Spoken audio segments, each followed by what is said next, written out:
Thank you very much. Thank you, everybody, for coming out tonight. I know people are curious about the Vatican Observatory, the place that since September 2015 I've been the director. It's kind of scary to think that the Pope knows my name. So before we get into the talk, I wanted to show you a short video that I will tell you about the observatory and I think set the tone for a lot of the things I want to talk about tonight. Both science and religion are conversations about the universe. They're ways of learning how we interact with this universe.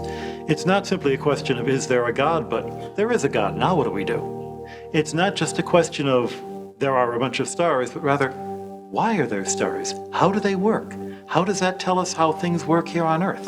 The interaction that I see in my own life is that religion gives me the reason to do the science. Back in the papacy before Francis was Benedict, and one of his lines in a final elocution to the fathers of the general congregation was, "Go to the frontiers."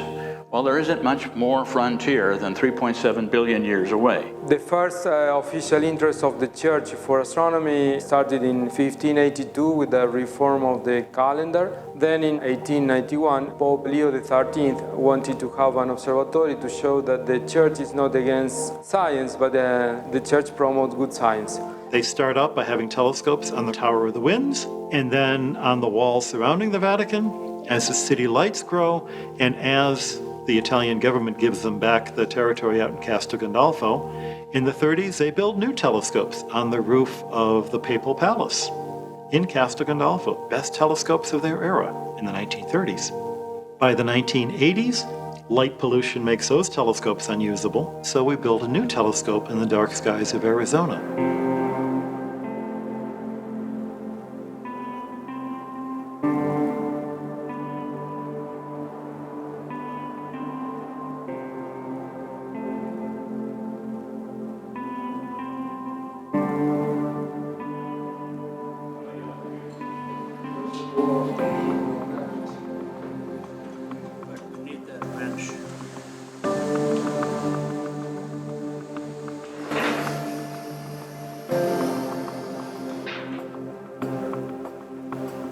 I'm Father Jean-Baptiste Kikwaya Eluo. I'm working in 3 projects. The first one is NEOS, Near Earth Object. So what I'm doing with NEOS is just observe them using our modern telescope VAT. The second project is meteors. I worked on very faint meteors, what we call shooting stars. And the third project is set fireball network. They will have 4 cameras here around Tucson so that actually we can monitor any fireball getting into the Earth atmosphere in the region. This telescope, the Vatican Advanced Technology Telescope, it was the first of the new technology telescopes that has been considered pretty much the norm now in developing telescopes. With the advance of computer technology, we have the capability of bringing that advanced technology directly into our telescope. So it's an expandable, it's almost like it's a living machine, so it can grow as technology grows. It is still very important to maintain scientific research at the Vatican, simply because there is still a lot of confusion about this relationship between science and faith. We are not out here trying to prove the existence of God by looking through a telescope. That's not what we're doing. But we can say that if we want to obtain any reasonable results looking through that telescope, we need to do it embracing a certain work ethics that is, in fact, the same work ethics that the Bible itself tells us through commandments and through the Gospels to embrace.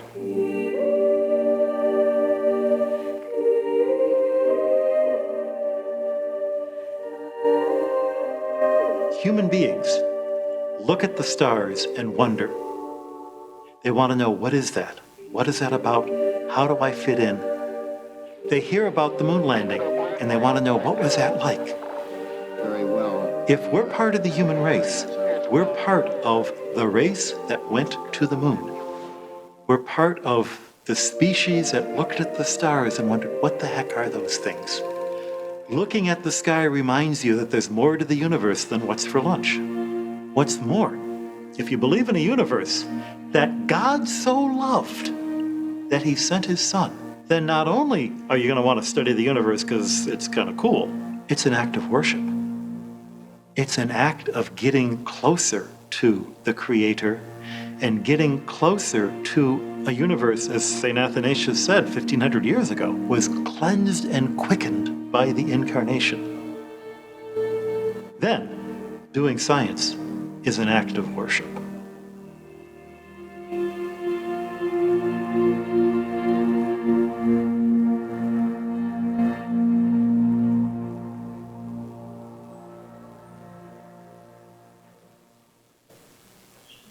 So I want to start tonight talking about Galileo. Not a whole lot. I could do an entire hours, in fact, about Galileo. I did a 12-part series for Now You Know Media on Galileo. 12 parts. I think I had enough for 8 parts, and I made up the rest. The fundamentals are this. Everything you probably know about Galileo is wrong. The truth doesn't necessarily make the church look any better. But it's probably not what you think. Among other things, 3 points to remember is, first of all, he remained a devout Catholic even after his trial. His 2 daughters were both nuns. He didn't marry their mom, but he was an Italian Catholic. The second is that he was never actually convicted of being a heretic. You can read the transcript of the trial, which is not at all what you expect. It's not, some Scopes trial, some science versus religion thing. Basically, he was saying, whatever you want me to do, I'll do it. Tell me. Because he had already submitted his books to be corrected. He had already accepted all the things the censor had asked. And nonetheless, he was called in for, on trial for saying something he'd already gotten permission to say. What they finally came up with was a sentence that he was guilty of vehement suspicion of heresy, which is an odd thing to be accused of, and they never specify what the heresies were, and he abjured any and all heresies found in my works, again, without specifying what any of them were. Which comes to the third point, that the church was wrong to go after Galileo, but we're still arguing about why they did. For the purpose of this talk, there are a couple of questions that I think are worth pondering, and these are questions that not without necessarily answers. Why did anybody have a problem with Galileo? What difference does it make to the church if it's the earth that's moving and the sun that's moving? And in particular, why would the church care? The church is in business of preaching to people about how to go to heaven, not how the heavens go, which was a phrase that Galileo used. What were the theological issues? What were the philosophical issues? What were the issues behind the issues? And most people who look at it say, it's because if the earth is moving, it's no longer the center of the universe. And they're demoting the centrality of the human race. And you hear that over and over and over again from modern commentators on the topic. Think on this. In the medieval view, the view that Dante wrote about, there's the heavens up there.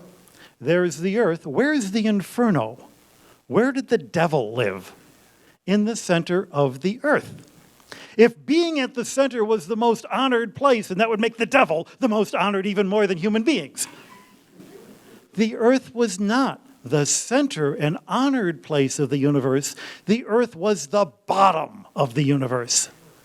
And by saying that other planets were like the earth, it made, in a sense, promoted the earth. What were the issues behind the issues? For instance, if there was a big theological problem with the Copernican system, why did it take them 75 years to figure this out? After Copernicus published his book, it's not as if the church wasn't worried about heresy. They had a 20-year-long Council of Trent and never once talked about Copernicus. It wasn't an issue to them. Even when people were attacking Galileo, and in 1616 he was called in to talk to Cardinal Bellarmine, and the Copernicus book was not condemned, but merely corrected. If you owned a copy, you were supposed to cross out the part where it says the Earth goes around the sun and write in, you can calculate by pretending the Earth goes around the sun. And this rule only applied in Italy. People who have looked at the books outside of Italy find that nobody outside of Italy made this correction. People who have looked at the books inside of Italy find that only half the people corrected it. The copy that we have from the Vatican Library is not corrected. So apparently this correction was as strictly enforced as Italian traffic laws. And that was in 1616. It wasn't until 1632 that Galileo gets in trouble. Why 1632? Why not 1622 or 1642? And then, after he was sentenced to house arrest, and that's the villa, just a corner of the beautiful villa where he lived, he was still, limited, and he was still mad at being stuck there. But everybody who's visited that place, and I was just there a couple of days ago in Rome, everybody who's visited said, this, I'm going to have to be in house arrest. This isn't a bad place. Why was it?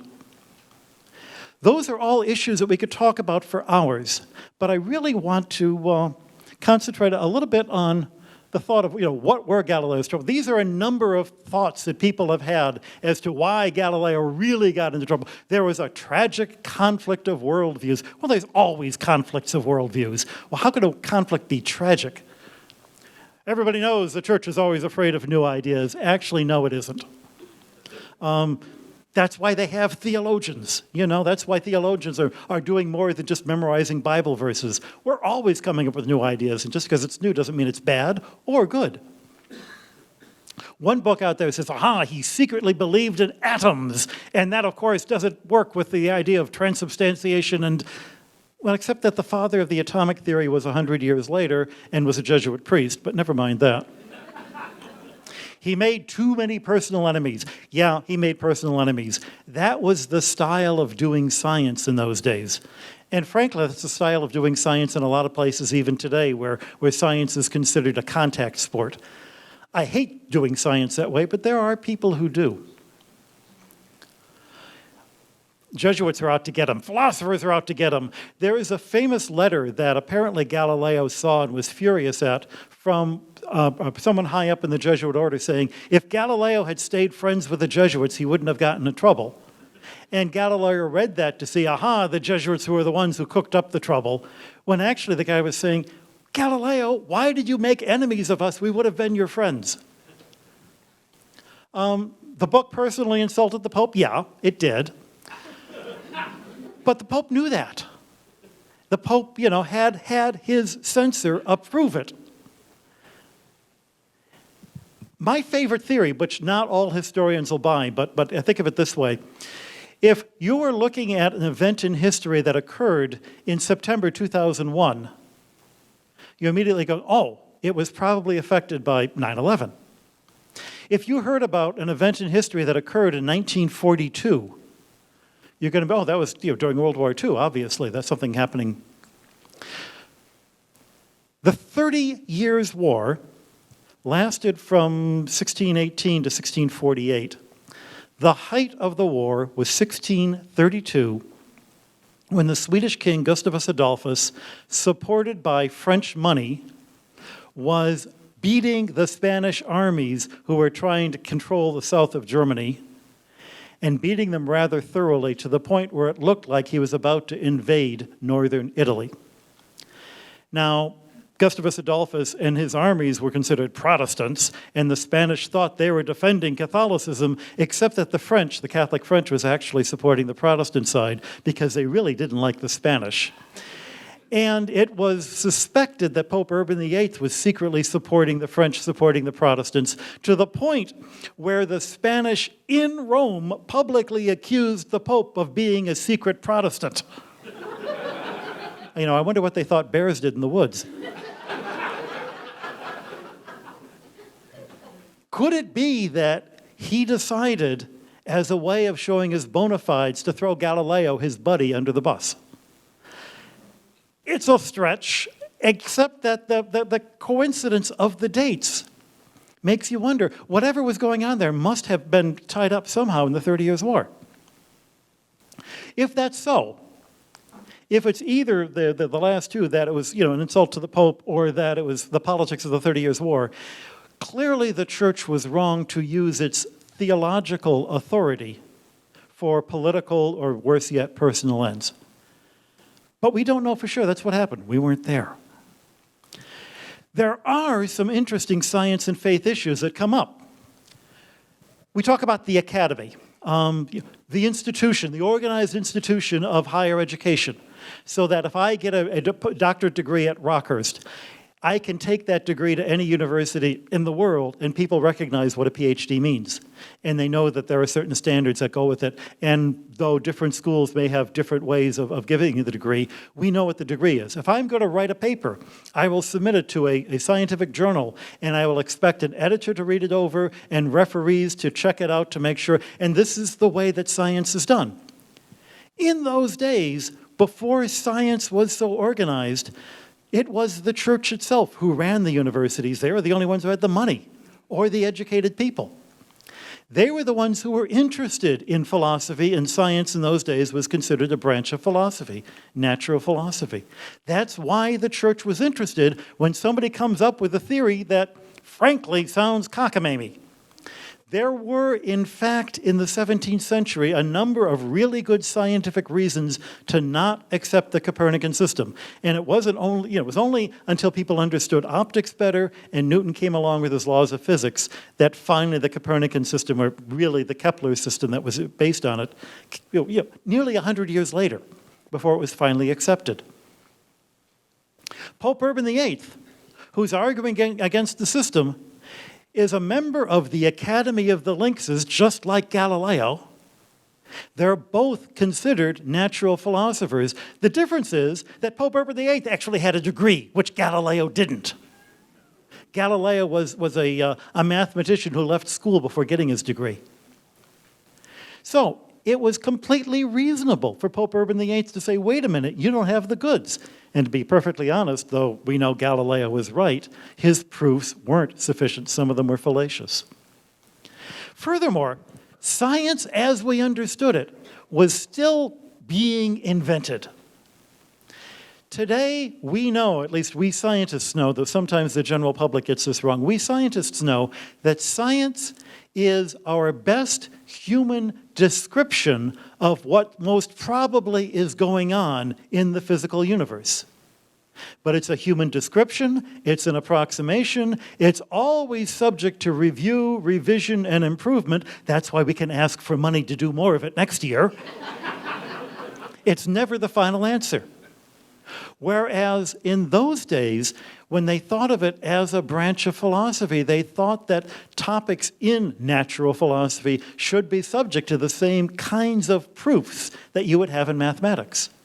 Proofs that once you had them, you're not going to look back on them. Galileo, when you read his writings, was so eager to push Copernicanism because he believed, correctly, that it was a tremendous improvement over the physics of Aristotle or the calculating techniques of Ptolemy. And he wanted the Catholic Church to be on the right side of science. Pope Urban VIII realized that there is no one right side of science, something that people today even forget. It's interesting, incidentally, to wonder, what made the Copernican system better than the Ptolemaic system? It's a question I'm going to come back to.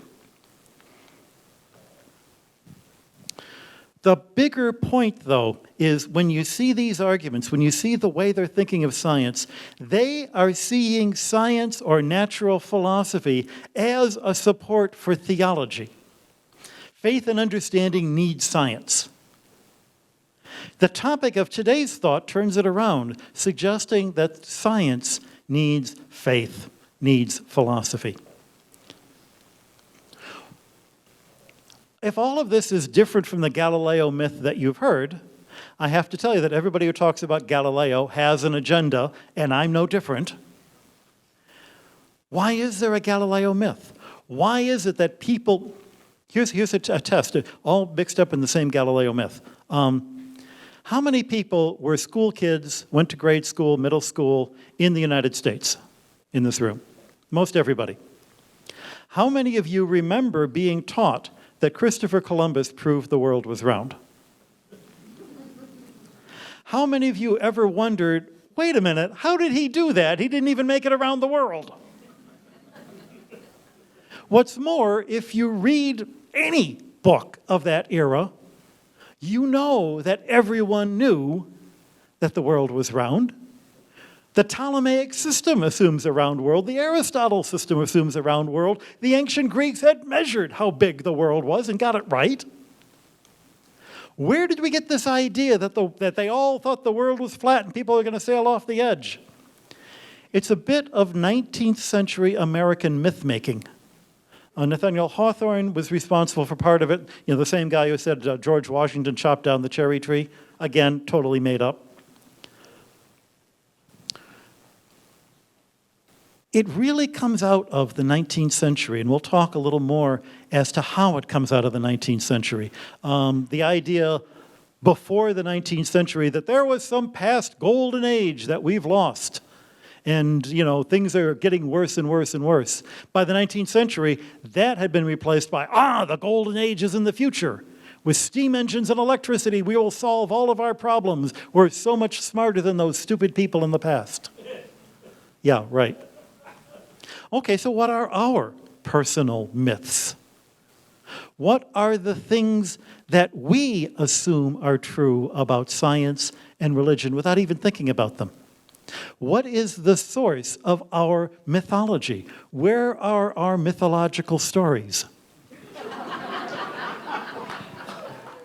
Well, one of the myths is the story of, the Kirk and Spock story, where there are two kinds of people, those who believe in two kinds of people, and no.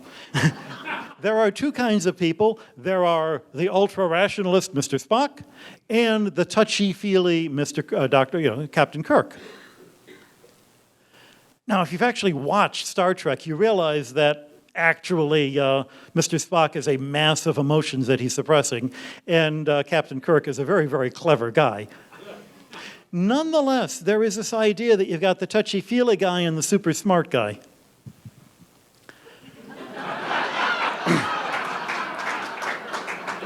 How it was that I wound up talking to William Shatner was a whole different story.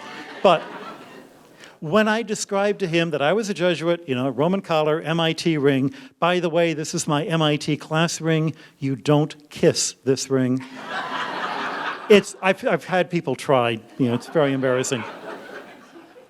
So I described myself as this Jesuit scientist, and he's flabbergasted, and he's going, wait a minute. He goes,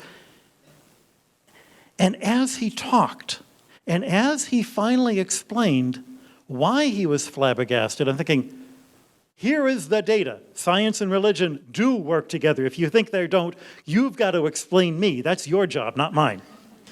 But no, I really wanted to know. One of the hardest things I have as a Jesuit astronomer talking about faith and science is to figure out, why does anybody think there is a problem? It's like, how can you be a Jesuit and also a scientist? It's, how can you drink Coca-Cola and also watch a baseball game? What do they have to do? Well, they actually do have something to do with each other. It's not that foolish an idea. And what really occurred to me then, talking to him, is that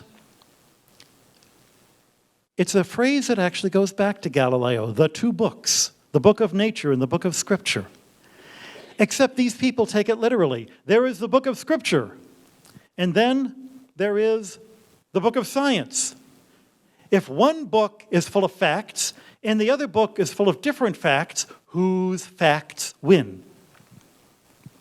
The trouble is that religion is not a book of facts. Religion is living the conversation that we have about what we have experienced, the facts that we have experienced. A lot of people think that religion is faith and it's not based on data. If there weren't data, there wouldn't be religion. What's the data that makes people believers? Those questions you have at 3 a.m. when you're lying in bed. Why am I here? Why is there something instead of nothing? Why does existence exist? What am I supposed to be doing with my life? What is it that I'm yearning for? And why is there something in me that yearns? We also have those moments of a religious breakthrough, God acting in the universe, which may happen to me, or it may happen to someone who I trusted, whose story is written in Scripture, that I've got to deal with. It's data. I can either ignore the data, which is bad science, or I can somehow account for the data. But blind faith is not closing my eyes to reality. When you listen to what Moses says to the people when he comes down with the tablets, it's not, hey, I got the tablets, I talked to God, you listen to me because, forget about what you've seen. That's not what he says. He says, remember what you have seen with your own eyes coming out of Egypt. Tell your descendants about it, because it's an experience that you had. Religion is these truths that we then spend the rest of our lives trying to understand. Science starts with understanding that's trying to describe truth. And I want to point out this gravitation book, Mr. Thorne and Wheeler, classic text in general relativity. And it's about as thick as the Bible. The Bible's about 3,000 years old. This book is about 30 years old. It's already out of date, unlike the Bible. But notice what's on the cover of this book, if you can see. Magnifying glass and an apple with some paths on it. The authors are trying to explain how the warping of space-time can look like a gravitational pull, the fundamental insight of general relativity. And so they said, imagine if you were an ant walking on the surface of the apple, you wouldn't know it was curved, but if you're walking in a straight line, when you get to the dimple, it's going to feel like the stem is pulling at you, because your path is going to go closer to the stem and then farther away again.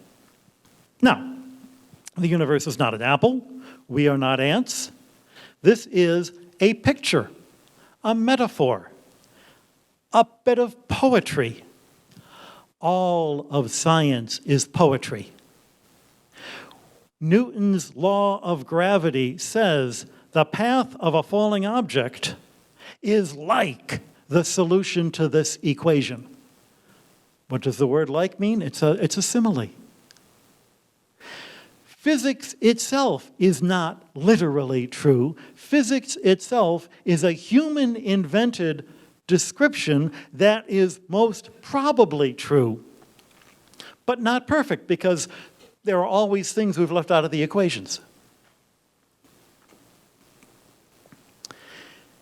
General relativity, remember, was a replacement for Newton's law of gravity, and who knows what the universe is going to look like in 3017, what we'll have to replace relativity. Furthermore, it's important to remember that science didn't stop with the Galileo trial. I've actually read this in a popular book. Well, after Galileo, all science stopped in the West.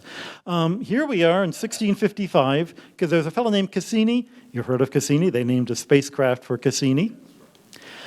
He went and used cathedrals all around Italy and then all around France to measure the position of the sun during the year. This is a meridian line, and there are little astrological symbols for the various signs of the zodiac, so that as the sun passes, you can work out, number one, when is the first day of spring and fall. That's why they needed to reform the calendar. Number two, by that angle, you can know the exact latitude of that particular building. And by the timing when it crosses the meridian line and some careful calculations, you can even work out the longitude. What he actually did was to go to every church, major church in France, find its exact latitude and longitude, and produce the first accurate map of France, which he then presented to the King of France, King Louis, who looked at it and said, "This is about 10% smaller than we thought France was. Thanks to you, I've lost more territory than I've lost in all my wars." But it was good science. The same time as this, we had Rich Holley making the map of the moon that we still use to this day, with the terms we still use to this day, with the most prominent crater on the moon, named by a Jesuit priest 20 years after the Galileo trial, named Copernicus. In the 1935s, as you saw in that film, the Vatican Observatory moved out to the Papal Palace where we had a little bit of elbow room. And at that point, the Vatican libraries decided to dump on us all of their modern science books. By modern, I mean printed with a printing press. So we've got a complete run going back to volume 1, number 1 of the Philosophical Transactions.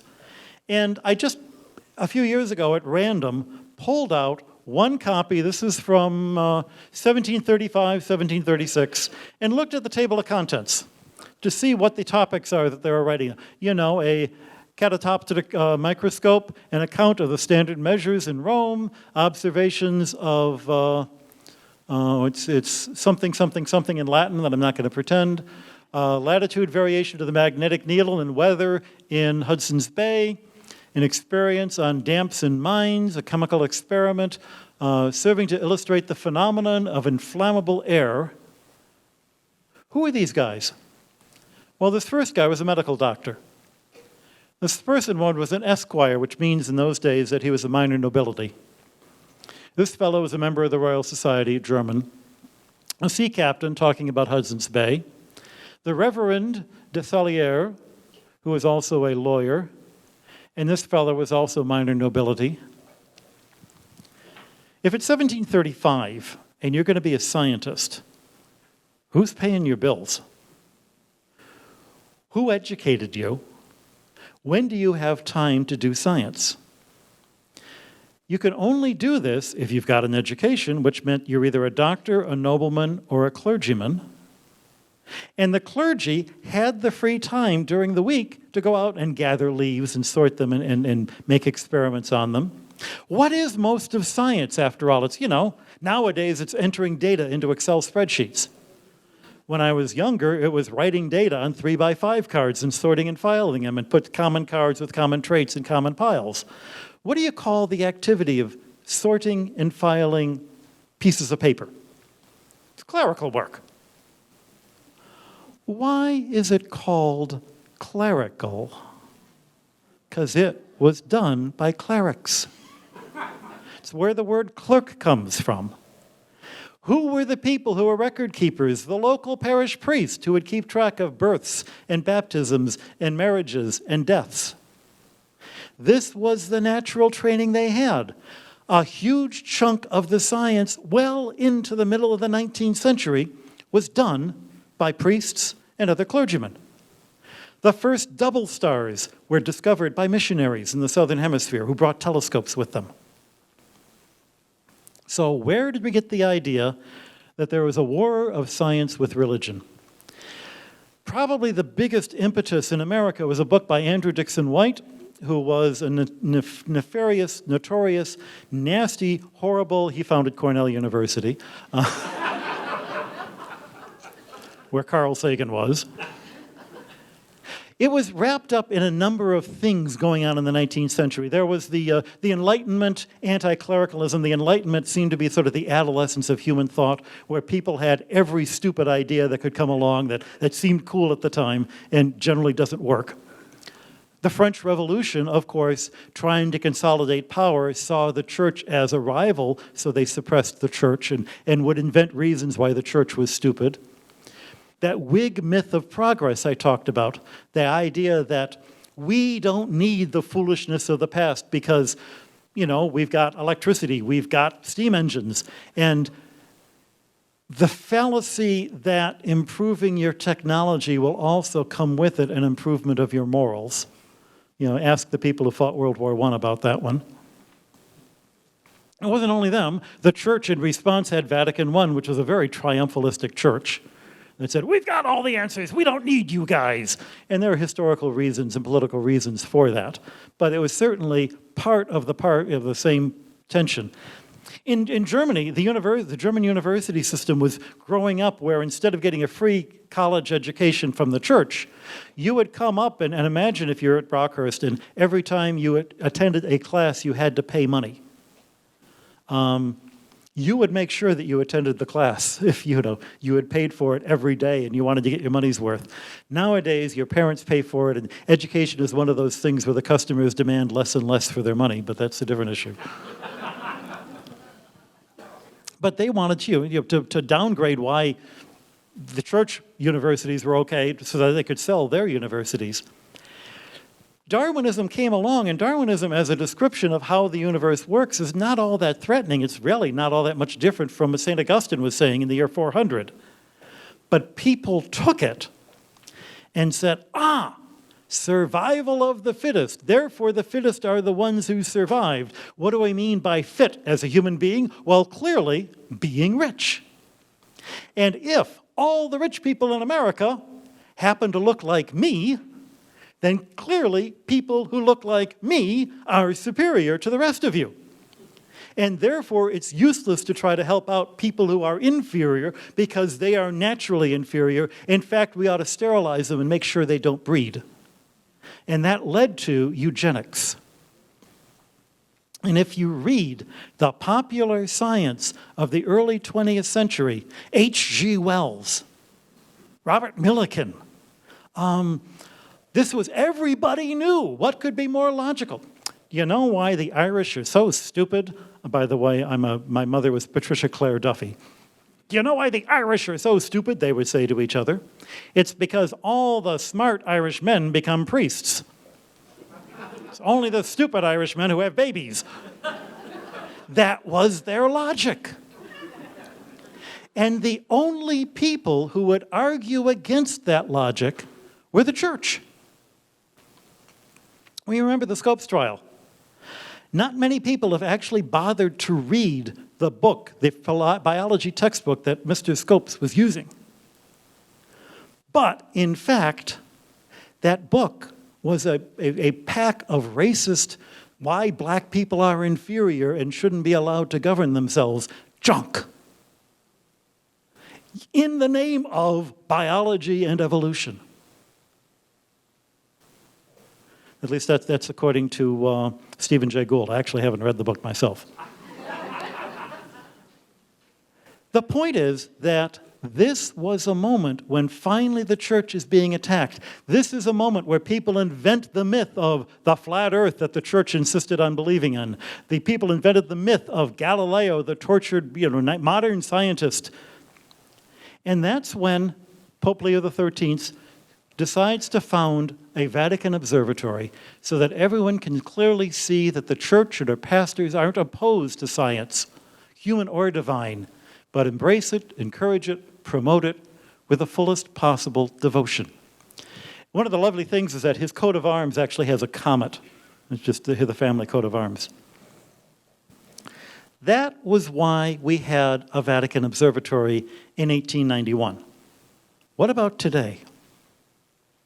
Why does the Vatican have an astronomical observatory? For instance, you're the curator of meteorites at the Vatican. Why do they curate meteorites? Are they looking for the shooting star of David? What? No, in fact, the whole idea of having astronomers really got started with the reform of the calendar back in the 1500s.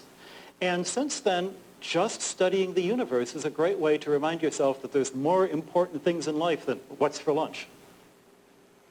What is for lunch, by the way?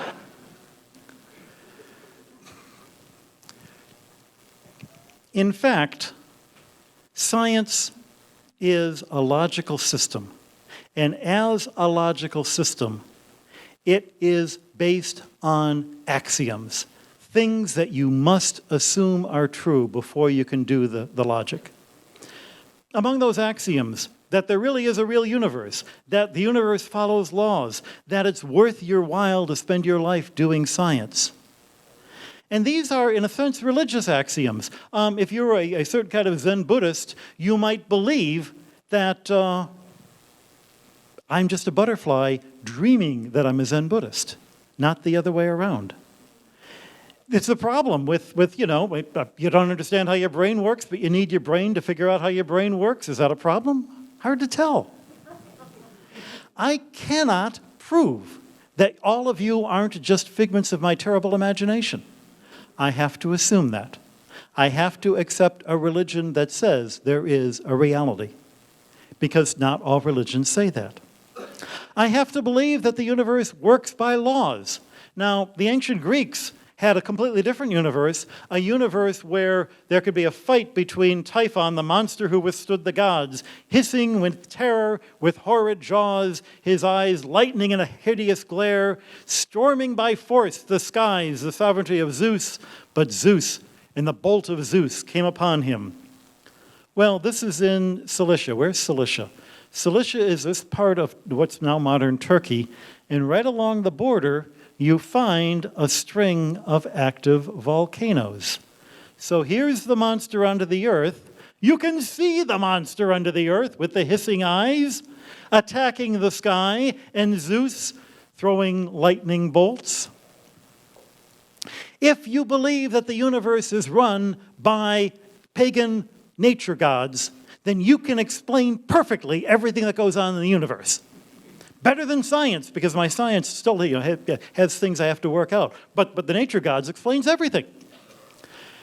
If, on the other hand, you're one of those almost atheists, like the Christians, who only believe in one God, and that one is supernatural God, I point out that, as a Christian, I only believe in one more God than Stephen Hawking, so we're actually very close.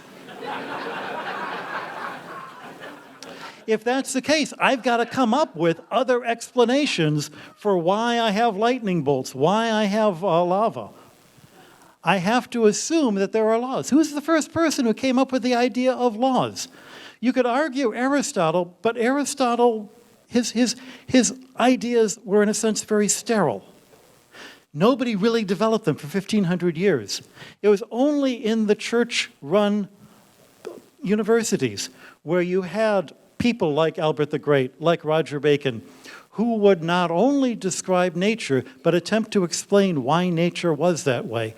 Work that's carried through into the 20th century. Georges Lemaitre, the fellow in the center there, was the guy who invented the Big Bang Theory.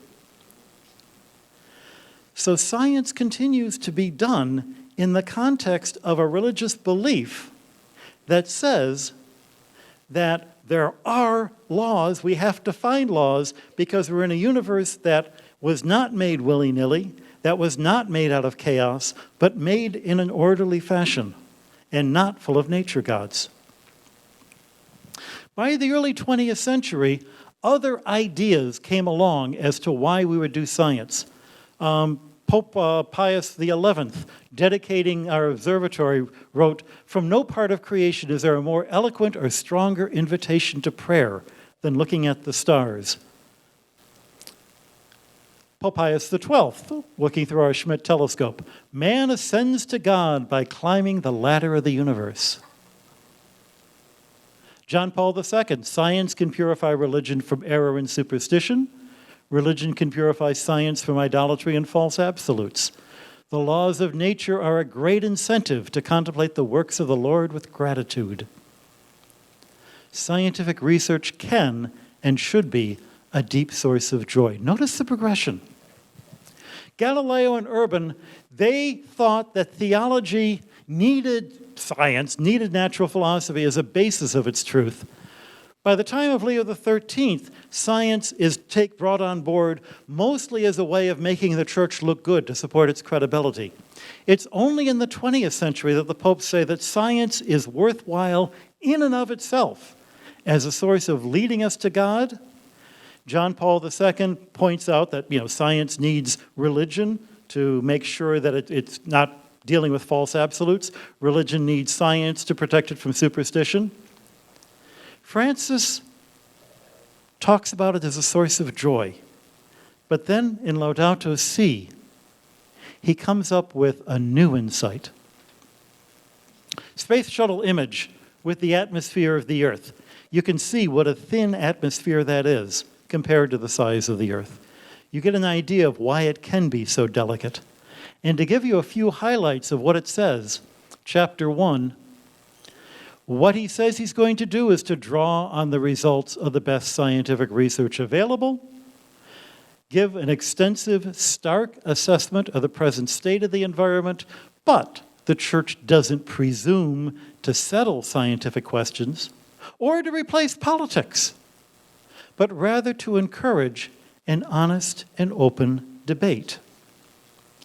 The interesting thing that comes out is that in Pope Francis's view of science and the scientific view of the universe is the recognition is that the human beings themselves are an integral part of that universe. This is what you might call Christian anthropology. The earth isn't ours to do with as we want, but the earth is ours to care for. To care for it, to care for everything that's in it. The point of the creation accounts, plural, that you find in Scripture, and there are half a dozen of them in various places, everyone giving a different backstory, all of them having common things. However you think the world was put together, God did it. God did it deliberately. God did it out of love. And the whole nature of being human is to be in this closely entwined relationship with God, with our neighbor, and with the physical universe itself, especially with the earth. But those have been broken. And what we call a broken relationship is the act of sin. The breakdown, the fact that we sin, is what causes environmental decay. Technology, science, economics, they're not what caused the problem. They're not what's going to solve the problem. The problem of our ecology is the problem of human sinfulness. Technology, science, economics are good things. Yeah, I've got the MIT ring. I love these things. But I also recognize that when they're used in a broken way, they can cause harm. And that we're never going to fix the world until we fix ourselves. And you know what? We're never going to fix ourselves. We can't get ourselves back to the garden. So we're going to have to deal with the fact that we are broken people in a world that we have broken. The environment, then, is more than just nature. It's more than just oceans and trees and birds and animals. It's also us. And the brokenness we see in nature reflects the brokenness we see in us. It's a lack of our awareness of our common origin, the fact that we belong to each other, the fact that we have to share the world with everybody, including those who are coming after us. There is a nobility in the duty to care for creation through little daily actions. It's wonderful how education can bring about real changes in lifestyle, orient our hearts to others, not to ourselves, renew our commitment to practice solidarity and interdependence, and fight against the great American temptation to say, I can do it all myself. So science, in this case, is not just about climate change, it's not just about ecology, it's a reflection of the social justice problems we have. It's a reflection of the sin we have. Technology needs a new techie ethic. Economics needs more than just the invisible hand. Ecology can't just be save the whales. We're not gods. Neither is nature a god. This is a kind of a radical ecology because the temptation on the one side is to say, if I'm okay, Jack, why don't get in my way to do what I have the right to do for myself. Lafayette College has this wonderful building with the slogan on the side, do I not have the right to do what I will with mine own? A quote from the Bible. It was on the Kirby Hall of Civil Rights because Mr. Kirby thought the income tax was a violation of his civil rights. And of course, it's the rich man who's giving more money to some people than to others. That's one idea. The other is that people are evil, animals are good. Get rid of people and the animals will be happy. Neither of those are what the Pope is talking about. But what really the Pope is talking about is the necessity for human goodness to be a factor in the equation of how we understand the universe. And I was reminded of a wonderful poem T.S. Eliot wrote in the 1930s. Choruses from a play he wrote called The Rock. He's talking about people in the 30s, remember the era of socialism and fascism. They constantly try to escape from the darkness outside and within by dreaming of systems so perfect that no one will need to be good. But the man that is shall shadow the man that pretends to be. No one political party is going to make us good. No one political system is going to make us good. Salvation isn't going to come if we elect this guy or that guy. We are all tainted with our own sinfulness. We all have to deal with it. It's by the light of God that we see our shadows. And I say, if you haven't had a chance to read the encyclical, it's pretty short, it's pretty easy, and if you don't find something in there that challenges you, no matter what your politics is, no matter what your lifestyle is, then you're missing the point someplace. Any call to action that concentrates on what that guy over there ought to be doing is denying the problem. And in fact, we can start with the easy stuff. But this new vision of science and faith says that our scientific understanding of the universe has to recognize that we, as human beings, are an integral part of the universe. And so I end with this marvelous quotation from one of my favorite writers, G.K. Chesterton. And he's referring here to the same poem of Laudato Si that Pope Francis referred to, poem of Francis of Assisi. He writes, "The essence of all pantheism is that nature is our mother. The main point of Christianity was this: nature is not our mother. Nature is our sister. Nature was a solemn mother to the worshippers of Isis and Cybele, to Wordsworth, to Emerson. But to St. Francis, nature is a sister and even a younger sister, a little dancing sister, to be laughed at as well as loved." That's the vision of science that is based on the faith we have that the universe is real, the faith we have that the universe can be described with laws rather than nature gods or chaos, and the faith we have that studying and caring for the universe is a moral imperative because it means caring for our little sister. To me, that's the new and exciting vision that came from Pope Francis, and a vision that inspires me as a scientist when I look at the sky, look at the stars, and I see the little sister up there that I love and I want to get to know better. Thank you very much.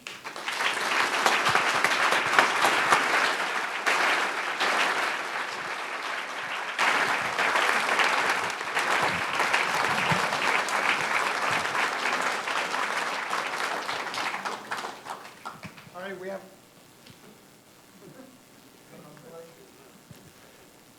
Turning on the microphone helps.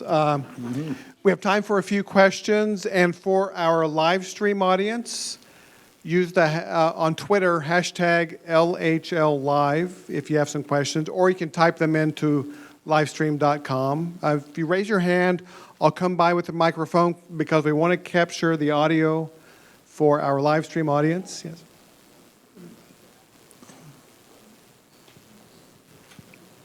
Hold it close to your mouth. Thank you for coming.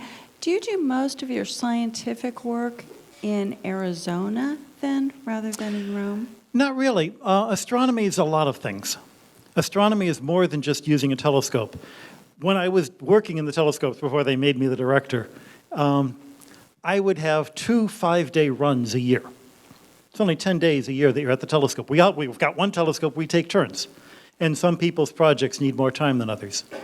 The rest of the time you spend taking these images and then cleaning them up and reducing the data and trying to figure out how many pixels and how many inputs are in each one, and plotting out what's going on and figuring out what you're going to do next. But that's not the only kind of science that happens. There's theoretical science. We have in our group a number of people who will make models of how stars evolve, and then they'll go tell the observers, go take a look for this. We also have a large collection of meteorites, and those are held in Rome. Those were rocks that fell from the sky, and they were donated, most of them by a French nobleman. Actually, his widow, I think, wanted to get them out of the basement. And we do a series of experiments to characterize them. Some people here may remember Bob Mackey, who was at the university for a year. And he now works in our lab making these measurements. So there's a lot of work that can be done away from the telescope. So I'm about half the year in Rome and half the year in the United States. There was a question. I've lost my place. Okay. Do you have a comment on the resurrection of Christ and the science, how that impacts your concept of science? Yeah. Is that if you can believe in the resurrection of Christ, can you not believe in anything you want to? And can you be a scientist if you can believe in anything you want? You can't be a scientist if you believe in anything you want. You have to believe in things, I think, for which you have data. There's an interesting scientific principle that came to fore a few years ago. You probably heard about the meteorite from Mars. It maybe has life in it, maybe doesn't have life in it. The real question is, how do you know it's from Mars? And there were some indications maybe it was from Mars, and then the theorist said, oh, can you really knock a meteorite off Mars? I'll do the calculations. Nope, I can prove conclusively it's impossible to get a meteorite off Mars. And then they found the Martian atmosphere trapped in one of these meteorites, and Mars is the only place that's got a Martian atmosphere. So, okay, it did come from Mars. At that point, you go back to the theorist and you say, principle number one of science, if it did happen, it can happen. And then I'm faced with the resurrection.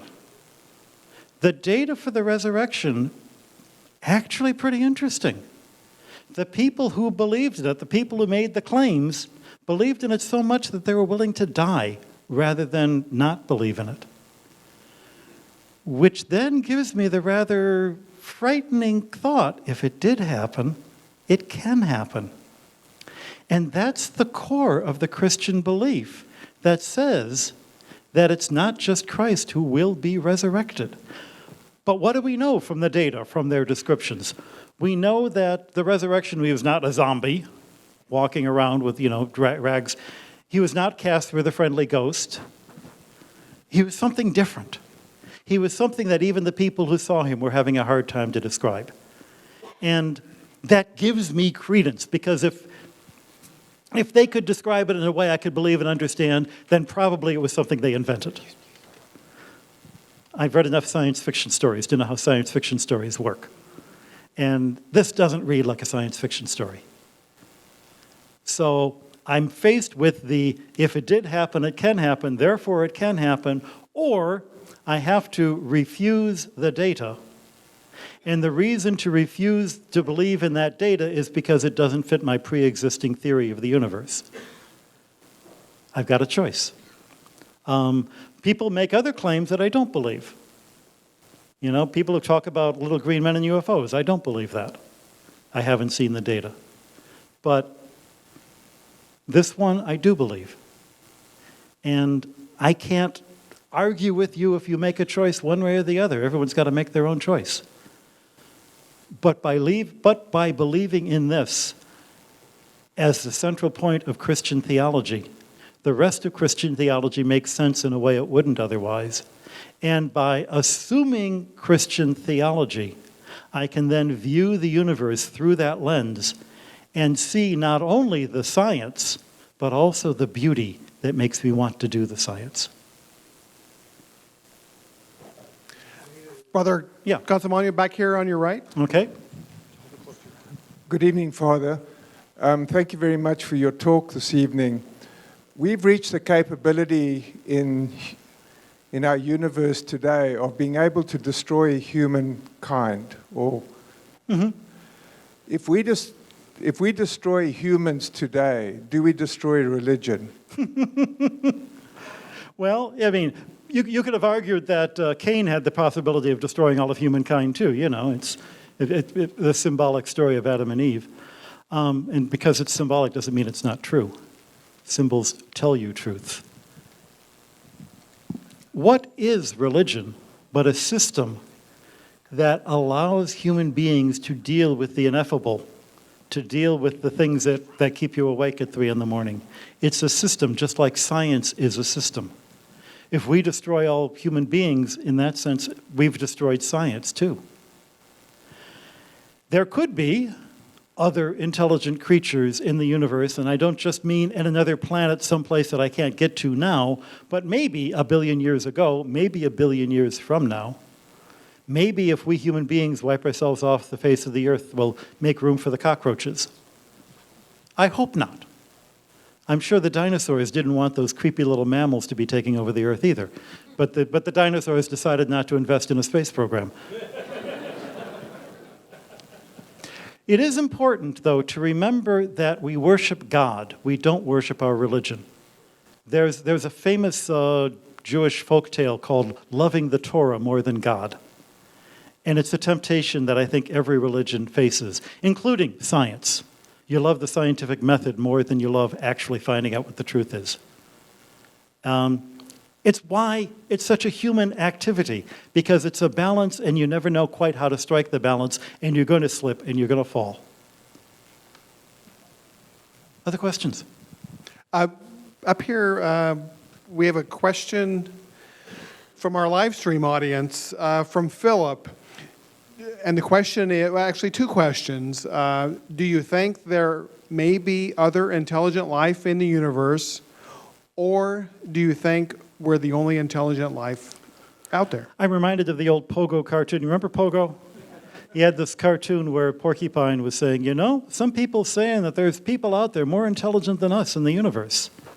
And other people saying we're the most intelligent in the universe. Either way, it's a sobering thought.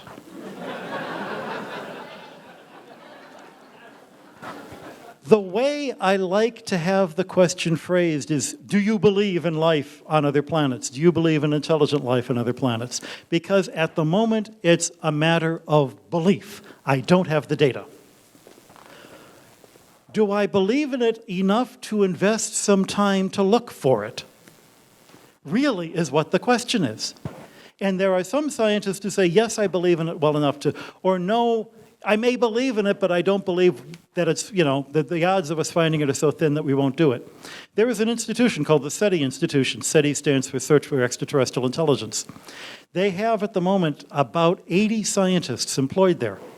79 of the 80 scientists are doing interesting work, but not actually searching for the extraterrestrial intelligence. One scientist is being funded to actually listen in to see if we can find them. And that's maybe the right balance, because at the moment, there's a lot more we can learn by learning about how the universe works. There's a story. A guy, whose name I'm blanking on, a professor of astronomy at the University of Virginia, tells us about searching for extraterrestrial life, extraterrestrial intelligence. And he makes the argument, oh, we're doing it all wrong. I mean, do we believe in unicorns today? No, we don't believe in unicorns. Why don't we believe in unicorns? Because we've explored the forest so well that we understand if there was something as big as a unicorn in the forest, we'd have seen some evidence of it. There is no ecological niche big enough for a unicorn to hide in. In the same way, the only way we can really tell if there's extraterrestrial intelligence is by understanding how the galaxies work well enough to know, is there a niche where we could find them? He says, the one thing you didn't do in the Middle Ages was to, you know, round up all the virgins in the village and chain them in an array on trees and wait for the unicorns to show up. I sent some students of mine, back when I was teaching, to hear this guy talk. I brought them into the class the next day and said, what did you learn? 1/3 of my students said, back in the Middle Ages, I used to chain virgins to trees. So, I believe enough that I think it's worth looking. But I also believe the most efficient way to look is to keep, you know, one eye cocked and then the rest of our effort to try to understand the bigger question of how life itself might be found in the universe. Other questions? You talk about basically science versus religion and that concept there. So how do you collaborate with other basically non-religious organizations? Like if you go to a conference, or is all the everybody time kind of look at you differently, or? Now, our telescope is 3/4 Vatican, 1/4 University of Arizona, State University. Everybody at the observatory has collaborators. Science is never done by one person alone. It's interesting, everybody thinks science are, you know, antisocial nerds who don't know how to get along. It's funny, the scientists are the ones who always publish in teams. I've never seen a team of philosophers get together to write a paper.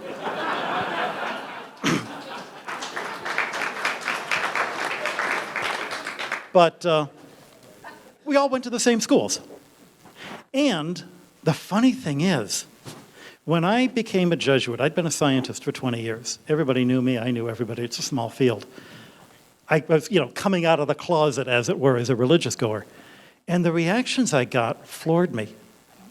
About half of my friends came up and said, "You go to church?" As if, boy, you couldn't tell. And then they said, "Let me tell you about the church I go to." And I go, "You go to church too?" "Don't tell, but..." There are any number of quite prominent scientists in my field who are very active churchgoers. I would guess about half the people I know in my field in America are, much smaller number in Great Britain because there are fewer people who go to church in Great Britain, period. It really just reflects the society that you're in. The next year's planetary science meeting is going to be held at Brigham Young University by a planetary scientist who happens to be a very active Mormon. Not a big deal. As long as the scientists are assured that they can get beer and coffee, and the Mormons are very good at letting you do that, So you will find every religion you could imagine among the scientific community. It's not an issue. We have actually time for 2 more questions. We have an online question and then a question from the audience here. Let me go with this one first. Thank you. Good evening. When you said that we are part of nature, I was reminded of something Jonas Salk said, and that is, we are what the universe, after these many years, has been intending, and that is self-awareness. I'm wondering if you could expand both of those things a bit more, please. Yeah. There's 2 thoughts that come to mind. One, George Coyne, my predecessor in this job, had a talk that he gave many, many, many times, The Dance of the Fertile Universe. In us, the universe has become self-aware. And in us, the universe has learned to love. And any entity that is capable of being self-aware, having intelligence, and being free to choose to love or not love, has the traits that Thomas Aquinas identified as the traits of the human soul, the image and likeness of God. So why wouldn't you baptize them? They're no different from us except for the number of tentacles they have. Beyond that, there is a sort of confusion of size with grandiosity, that the universe is so big and I'm so small. Well, a tree is so big and I'm so small. I still think that I'm different from a tree. The universe is so big and I'm so small can be taken as, of the 100 billion stars in our galaxy and the 100 billion galaxies, how could God possibly pay attention to me? Or, of the 100 billion stars in our galaxy and the 100 billion galaxies, the observed fact that God does pay attention to me, and to you, not sure about you, but you, but all of us, and all the multiple tentacled green people on Alpha Centauri, tells me how immensely big God is. I'm reminded of something I came across a few years ago.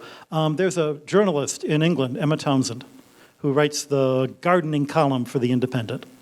But she's written a few other things, and a very good writer. And she wrote a little article about her experience growing up, that as a little girl, she loved her daddy, as all little girls you hope will love their daddies. And she thought he was wonderful and spectacular and the most important person and the most wonderful person. She thought he was a real rock star. And it was only by the time she was 11 or so that she realized that her father, Pete Townsend, really was a rock star. Lead guitarist for The Who. Millions of people buy his records. We're that same way with God. We've treated God as daddy, and we say, our Father. We have this Abba, daddy relationship. And it's only through science that we realize this God who we think of as being, the one who's there for me, is also the one responsible for the stars and the galaxies and everything else. And to me, that realization is one of the joys of doing astronomy. All right, let's in finish. the evening with this question. It comes from our online audience at hashtag LHL Live. And the question from John is, what would you like to see in Catholic schools on how science, particularly physics, would be taught differently? I hope that it can be taught with joy. It's not all that important that we get kids to memorize equations. It's a shame sometimes that we do. If you think that physics is nothing but get the answers in the back of the book, then you're going to think that science is a big book of facts and that it could be in conflict with that other big book of facts. But if you see science as a really fun way of understanding, if we could have our grade school teachers, who are some of the most wonderful people in the world. My sister taught 4th grade.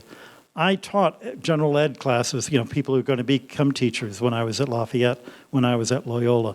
They were by far always the sweetest and most wonderful students I had.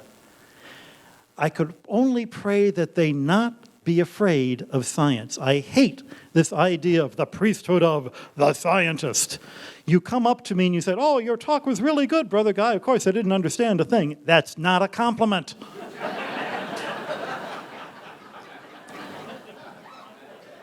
Science isn't something that you understand. Science is something you get used to. The person you love, your spouse, your children, they're not problems to be solved. They're people to be loved. Science is God's expression of himself to us. I'm not just making that up. It's in Paul's letter to the Romans. Since the beginning of time, the Lord has revealed himself in the things he's created.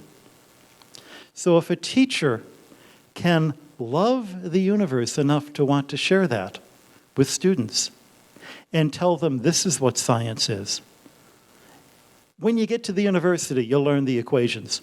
And frankly, the equations don't make sense until you've had calculus anyway. So simply teaching the joy first. Teaching what a student is capable of. Anybody here who's got a grade schooler in their home, I hope you have a copy of H.A. Ray's book, The Stars. It's a wonderful book for kids, for constellations, and if you can't remember H.A. Ray, he's the guy who wrote Curious George. Go to Amazon, search Curious George, find the author, find other books by, and you'll find his astronomy books. I got a copy when I was in the 4th grade. I still have a copy. Share what every age level can deal with and give kids room to grow. Because this is how we grow in our faith. And science is an act of worship. Thank you all for coming.